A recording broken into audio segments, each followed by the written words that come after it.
Good afternoon. How are you today? Well, it's a little warm and muggy here in Virginia, but it's always nice to be out in the sunshine. The principal news item today is what happened with the January 6th committee. And it was a good demonstration. There's a nagging feeling about what is our end game here.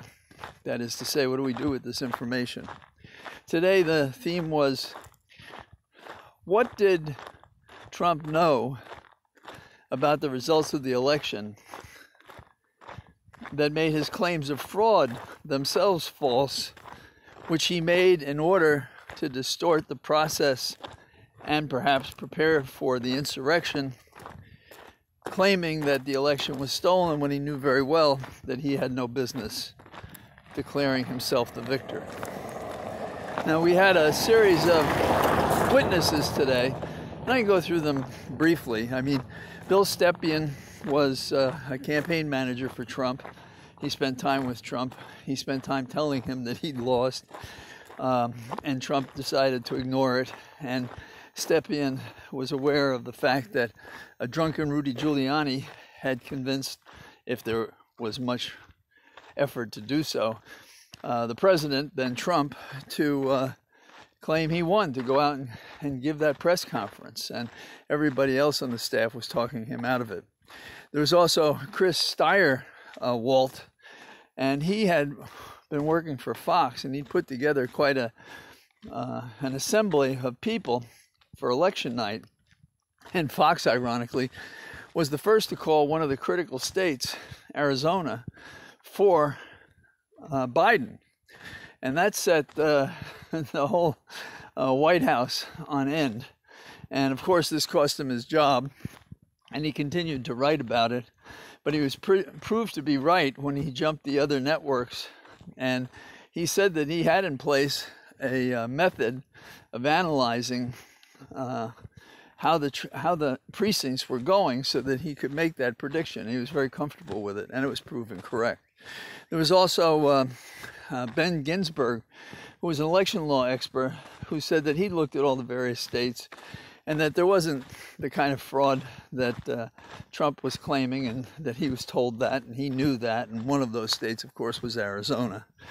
We also have the former Attorney General, Mr. Barr, for whom I have no use, but he was saying that he told the president it was bullshit that there was any fraud in the election of any amount that would make any difference in any of the elections. And he testified that, when you talk about a recount, you get a recount when you have 100 votes, not when you have thousands of votes. And anybody who's been through it can tell you that's the case. In fact, most states have a minimum fraction, which gets you an automatic recount because they want to be assured that the results are correct and reliable. Former U.S. Attorney Pak, P-A-K, who is from Georgia, he was driven out of office by threats and everything else for basically calling it as he saw it, namely that he didn't see any fraud or corruption in Georgia. And we know Georgia was the focus of Trump himself calling the state secretary of state to get him to change the vote on his behalf.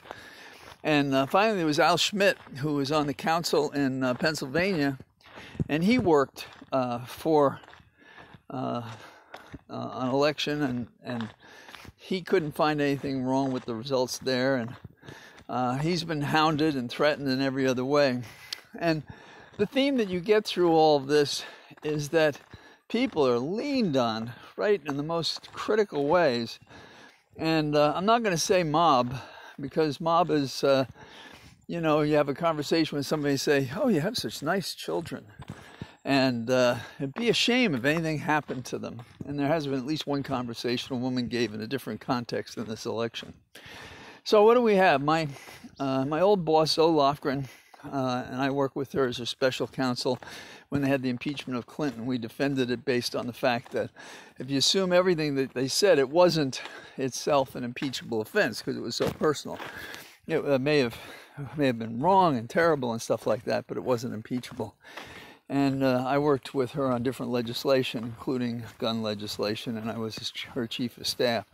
So it was good to see her work today. I thought she did well because Bill Stepien, who was the witness I referred to, who's going to be the first witness up, the former campaign manager, his wife delivered her child and he went back to be with her.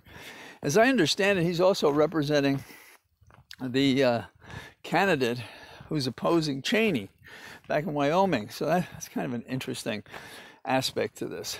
So what do you see? You see persuasive information that should justify action, about a year ago maybe, if not a year and 2 months ago. But that hasn't happened. And the real question is, where is all of this persuasive material going to go? At the least, I hope it's going to make minds move among independents for the midterm elections. But more than that, I would like to see a prosecutor pick up the cudgel and bam the head of the snake so that we get something that resembles justice, because we haven't so far.